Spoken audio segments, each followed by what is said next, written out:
Big Questions with the Dead Milkmen.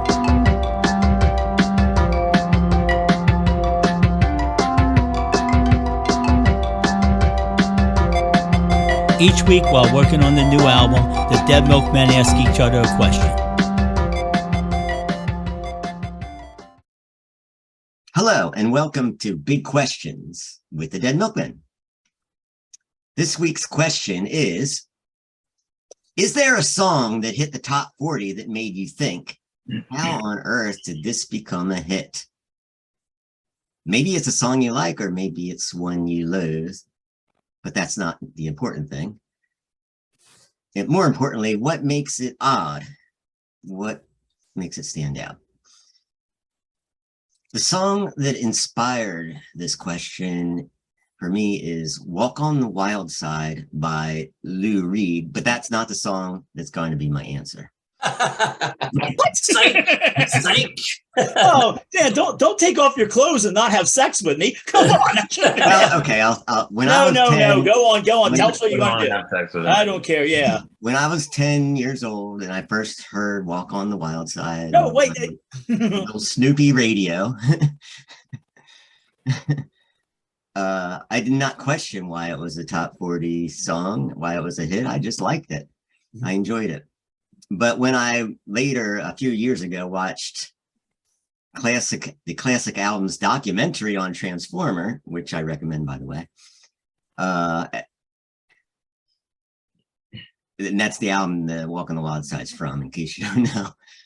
That's when I became aware. That documentary made me aware of what a fluke, in fact, they use the word fluke, that song is to be a top 40 hit. Basically, due to the taboo topics in the lyrics. It talks about male prostitution, transgender people. It's all the characters from the Andy Warhol Factory, drugs and oral sex. Yeah, the line, she never lost her head, even when she was given head, went right over my head. Went past the censors too. The And censors apparently, yeah, it did. It passed the UK censors anyway. It was really catchy, and I just recently learned that's the only top 40 hit that Lou Reed had in his lifetime, but it's a good one. Two bass lines. It's an electric bass and acoustic bass, because the bass player. I'm getting way off track. Yeah. Yeah, exactly. The bass line is really catchy. It makes the song. Yeah. Rather, the first song I remember as a kid, when I listened to the radio probably way too much, that I thought, how on earth did this song ever become a hit, is one that hit the charts in early 1975, a year when top 40 was perhaps at its most insanely varied, all over the place, genres. You had rock, glam, country, R&B, soul, and even disco sharing the same top 40 airwaves all at once. It's a song by Benny Bell, and it's what you would call a novelty song, I guess. And the title is Shaving Cream. I hope that none of you have heard this song before. Unfortunately, I have. Now it's in my head. It has an old-timey melody reminiscent of the melody of How Much Is This Doggy in the Window, and a lyric that makes you think the singer is about to say the S word, which you're not allowed to say on the radio, at the end of every verse, but instead sings shaving cream. Here is the first verse, in case you've never heard it. I won't sing it, I'll just recite it. You don't want me to say that? Sing it. Okay, I'll try to sing it, but we'll probably get a copyright claim. Oh, then don't sing it. I have a sad story to tell you. It may hurt your feelings a bit. Last night when I walked into my bedroom, I stepped in a big pile of shaving cream, and that goes in the chorus. Be nice and clean, shave every day, and you'll always look keen. And there's several other verses that just follow the same pattern. The first thing that struck me about the song when I heard it on Top 40, like WCOJ or whatever, Wi-Fi 92, it was on at WFIL too. It was on all the stations.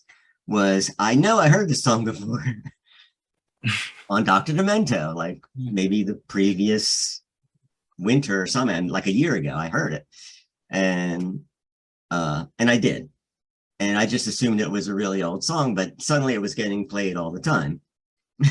March 1975, it entered the top 100 Billboard charts and quickly found its way up. It kept going up the charts, got all the way to number 31 in April. Yeah, and I was in junior high school at the time, probably the target audience of the song was junior high school, and I knew that it was popular. I knew, but I didn't like it myself. It's one of those songs after you hear it once or twice, you don't really need to hear it ever again. But to give you some context of what other songs there were and why it stood out like a sore thumb to me, the other songs that shared the top 40 at the time that it was charting were Killer Queen by Queen. These are just some of them. Thank God I'm a Country Boy by John Denver. That I think that's Bowie. I think it's Bouy. I'm a Bowie. Yeah. Oh, Bowie. Yeah. Oh. Audubon by Kraftwerk actually hit the top 20 in the US at that time. Young Americans by David Bowie went way up the charts. Lady by Styx was a huge hit. May have been the first hit as far as I know, that in the top 40. Before the Next Teardrop Falls made it all the way to number 1, not just on the country charts, but on the top 40 charts by Freddie Fender. Yep.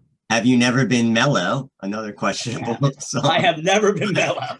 By Olivia Newton-John, and Philadelphia Freedom by Elton John. Freedom? Philadelphia Free. I thought it was a different version of Philadelphia. I don't know. Oh, no, you people are going to get that joke in a few months. Now, it turns out in the past couple of days, I did some DuckDuckGo research, and I found out that Shaving Cream was originally released in 1946, so no wonder it sounded like an old song. It really was an old song. And it wasn't a hit back in 1946, but Dr. Demento started playing it in the 70s on his show. And because of that, the company that owned the rights, Vanguard Records, re-released it as a single, and it became a hit. And it became a hit like 29 years after its initial release, which I don't know how many other songs did that. It might be one of the only ones. And later that year, 1975, Benny Bell, who wrote the song and performed it, along with Joel Sandberg, recorded an updated version of the song with holiday-themed lyrics called Holiday Shaving Cream, which fortunately did not become a top 40 hit. But that song you can find on streaming, like Spotify. I'll put a link to YouTube has the original Shaving Cream in case anybody's brave enough to hear it. But that's my song, Shaving Cream. And did you know the original version contains the lyrics, but she never lost her head even when she stepped in shaving cream? And Lou Reed was like, I can improve upon that. I can do something more. You think if that guy would have lived long enough to hear like punk rock, he would have gone, I can just get away with shit. I can just say shit. Even Steve Forbert said shit. He said she's taking shit for so long. So, I focused more on a song that I knew was in the charts. It was out before I was born, but as far as songs that were on the charts since I've been born, I don't understand how any of those songs are in any top 40 of anything other than terrible. Top 40, terrible. But I will say that one thing I thought was odd was when Bohemian Rhapsody went to the top of the charts in 1991. But I think that was Wayne's World helped that. But it was cool because there was a resurgence of the song. Freddie Mercury was still alive by then, right? Yeah. I believe so, yeah. Yes. But that's a song that I enjoy, and I think the one that I wanted to talk more about was the song Hocus Pocus by the band Focus. if you haven't heard that song, you might understand why the show's in it. There's no discernible lyrics, I guess. There's yodeling and eefing. That's what Wikipedia said. I don't know. And all sorts of weird sounds happening. And the original, I mean, the album version is like 6.5 minutes long. And I think the radio edit was like 3 something. There's also an Old Gray Whistle Test video. Pretty cool. And I think it said that the one guy composed, or like, I think recorded and arranged the song. Like, he played everything on it, but the band, I guess, plays it live with him. But yeah, how that, was it 1973, I think. I guess everybody was still on drugs. I'll have an explanation for all this later on, but yeah, I figured it out. Well, that's my answer. Focus. I would Hocus Pocus by Focus. Not Talk by Talk from the album. Album Talk. Talk. Oh, and Talk from the album. You'll get that joke in a couple months too. I would like to talk about a song that, you know, times were different and things were more innocent than they are now. But it's a song that really kind of doesn't age very well. And I'm talking about Ringo Starr's cover of the song, You're 16, You're Beautiful, and You're Mine. The song is actually a cover. The song was written by the Sherman Brothers, and it was originally performed by a rockabilly singer named Johnny Burnett. And it went to number 8 in 1960. And Ringo must have heard this song at some point. He was into that early rock and roll, Buddy Holly and all that kind of stuff, and Elvis. And he must have liked the song and decided later on that he would like to do his own version of it. So Ringo recorded a version in 1973, and it went to number 1. So he had a number 1 hit with it in 1973. While doing research for this, I discovered something that I had never heard about, which was Ringo had a TV special in April of 1978, oddly enough called Ringo. And when I searched for the song initially, there was a sort of like a 2 or 3 minute video on YouTube. And it was this sort of very crudely made animation of the song, Ringo singing it. And the woman in the video looked very familiar. And then I did some more research, and it's Carrie Fisher. She was in the video playing his love interest in the video. And then I did some more research and found out that she was in this TV special called Ringo.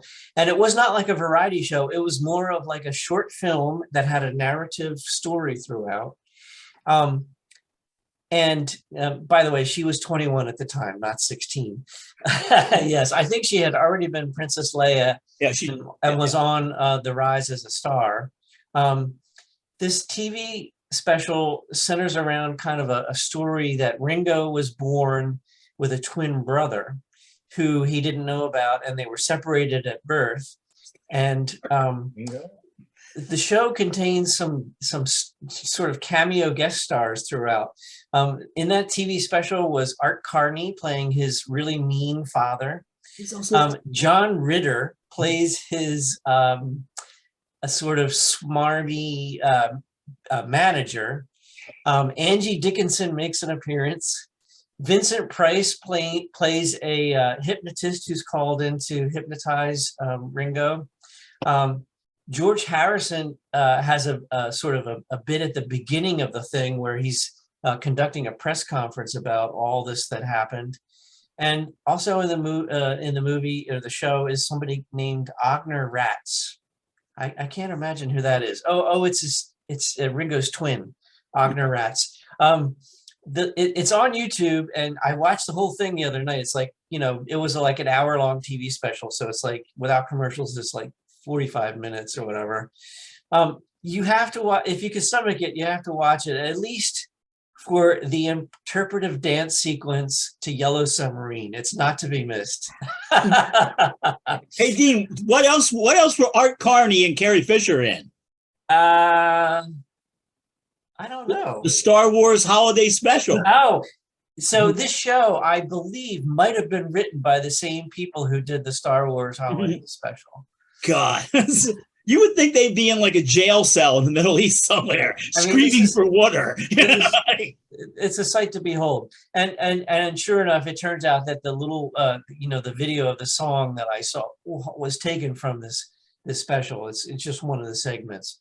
So the story revolves around Ringo meeting his twin brother, who he didn't know about, who basically lives in Hollywood and sells maps to the stars, and they change places. It's kind of like a Prince and the Pauper type story. You have to check it out. You have to watch it if you can. We'll provide a link to it. Anyway, that's my song, Ringo's version of You're Beautiful, or You're 16, You're Beautiful in Your Mind. By the way, just really quick, 18 also would fit in there. Why didn't they just? It was played for innocence. They're like cute high school kids, whatever. I've heard Matt Gaetz's version of the song. I don't feel good. By the way, people, there's also a Kate Bush holiday special that if you're a fan of Kate Bush, you don't want to watch this. It's not. When my wife told me about her Kate Bush Christmas special, I was like, "What? Does Rip Taylor come out like dressed as Santa Claus?" And she's like, "No, that would only help it. It's pretty bad." So Anyway, you're I'm done. Yeah. You would think somebody. Well, I guess back in the day, because like Pretty Baby was out around that time, and what was the film with Tatum O'Neal and the one where they go to camp and they're fighting to lose their virginity to what's his face, who was in Drugstore Cowboy later on. That's there are a lot of creepy like nothing aged well from that era. Speaking of things that didn't age well. And this is for a lot of different reasons. My song actually went to #1 in 1975, the same year that Joe had experienced. My song is Fly, Robin, Fly by the Silver Convention. If you're not familiar with this song, the lyrics are, and I hope, again, that we don't get a copyright strike, fly, Robin, fly, up to the sky. And that's it. That is a total. There are, you could say it's 8 words, but it's really 6 words because 2 of the words are repeated. Think about this. Sex Bomb by Flipper has 7 words in it. This is if I would, she's a sex bomb, my baby, yeah. Okay. This is 1 word less, and it went to #1. This is if I were to release a song called Please Don't Fart in My Truck. 6 words, and just kept saying those songs over and over again. Please don't fart in my truck. Please don't fart in my truck. And it went to #1. It's the same sort of thing. I figure maybe this went to #1 because there was like a snowstorm in July. That's quite possible. I think the doorman at Studio 54, the guy who wouldn't let people in, go, no, buddy, it's not your night. It's not your night. You're not just, you can't. I think he was doing them a favor because they would have gone in and heard this song. It is just horrible, terrible, and annoying. The same group, Silver Convention, would later have a hit with the song Get Up and Boogie. So Get Up and Boogie consists of 6 words. Get up and boogie. That's right. And that song actually went to #2. That song went to #2. Joe, do you want to guess? And by the way, again, 6 songs. That would be like if I followed Please Don't Fart in My Trunk with my second hit, Please Don't Fart in My Shoe. But Joe, do you want to guess what song kept Get Up and Boogie from going to #1? What song kept it down in #2 position? Get Up and Boogie. Let's see. You don't have to look. You're cheating. How about Get Dancing? No. The song that kept it out was Silly Love Songs by Paul. Oh, no. like, whoa, which might actually be worse than any of this. I'm not a huge Static X fan. I can take them or leave them. I think they're pretty good, but there is a Static X cover of Get Up and Boogie that fucking rules. But I can never figure out, I remember my parents hearing this on the radio going, it's like, they counted all the words. Like, it's 8 words. This is the stupidest. How is this? And they're like talking about how annoying it was. There's been a rewriting of history in the last few years to say, oh no, disco didn't suck. That's just those dirty working class people who were homophobic and racist. And no. If you listen to Fly Robin Fly, yes, disco might have indeed sucked, folks. I know that there's a lot of people like, well, I have a degree in the making of the modern myth and a trust fund. And I can say that, the people I knew who really liked disco were like the biggest racist and homophobes when I was growing up. If you grew up afterwards, you didn't get to experience. But yeah, this song is just god awful. And I think when they blew up, when they had Disco Demolition Night, these were probably the two songs that they had in mind, Fly Robin Fly and Get Up and Boogie, because they will make you want to blow things up. I mean, you can say some stuff about some bad lyrics that come before, but just to throw everything out the window, you can kind of understand after hearing stuff like this and also silly love songs, why when punk rock came around, we gravitated to it instantly. There's a thought I had, and I want to share it with you guys. I hope you get time for it here. I know we're burning daylight, but did you notice that all the songs we're talking about tend to come from the 70s, or more specifically, they tend to come from before the year 2000? Do you want to know why this is? Because it all sucks now. Well, it all sucks, but you want to know why it all sucks? It's all the same. Because back then, you could get, I'm guessing that I think the Macarena came out in like 1993. I think that was the last weird shit to pop up on the radio. And that was because it was being played by a bunch of DJs in Miami and they kind of couldn't suppress it. But the thing is that radio became a bigger and bigger business as time went on. And all the stations were eventually bought up by just a few companies, and they began to automate the stations. So there were no more DJs. It was all done by focus groups, and everything was pre-taped. So if you go to a radio station now, you don't see a DJ. You see basically carts, or I guess it's all digitalized now. So it's not like some guy can play something weird like they used to. Every now and then somebody would get like a wild hair up their ass and just play something really bizarre like the Shaving Cream song, and it would catch on and people would start calling in to hear it. And that happened a lot. Right now, radio is so locked tight that it's going to be Ed Sheeran and Post Malone forever.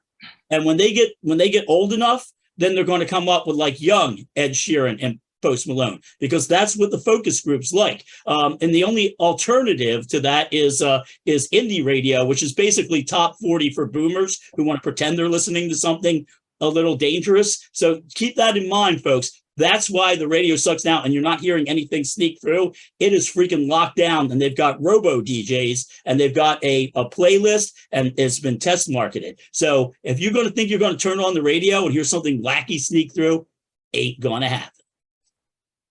If you want to get a picture of the future of music, imagine Ed Sheeran's shoe stomping on a human ear forever. That's why AM radio is the best. yeah. No white supremacists on AM radio. All right, we had time for recommendations. Little Nas X. I like Little Nas X. I do like Little Nas X. I have a soft spot in my heart for Little Nas X. Let's move to recommendations, shall we? Yes.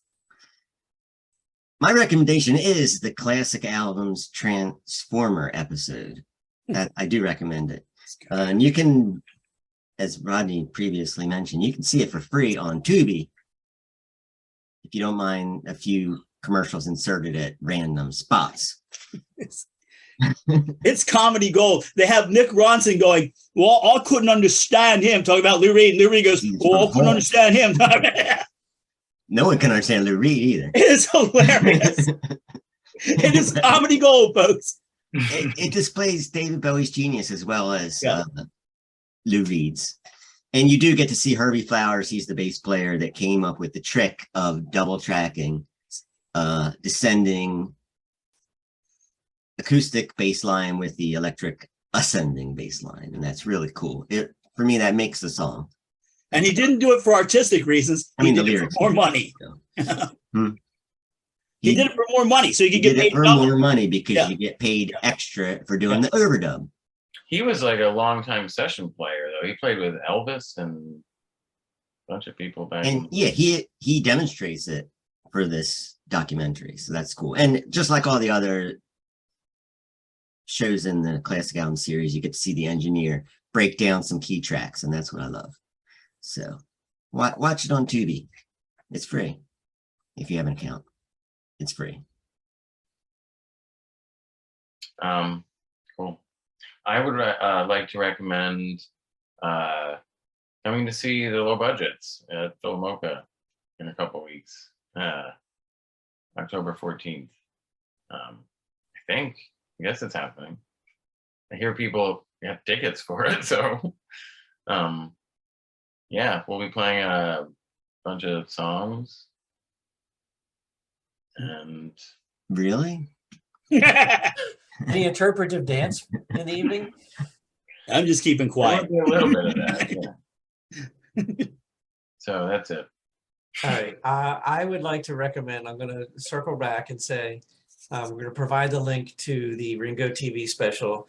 I really pour yourself a stiff drink, prop your eyelids open with toothpicks, and spend 45 minutes watching the Ringo special. It's a sight to behold, and you'll be a different person on the other side.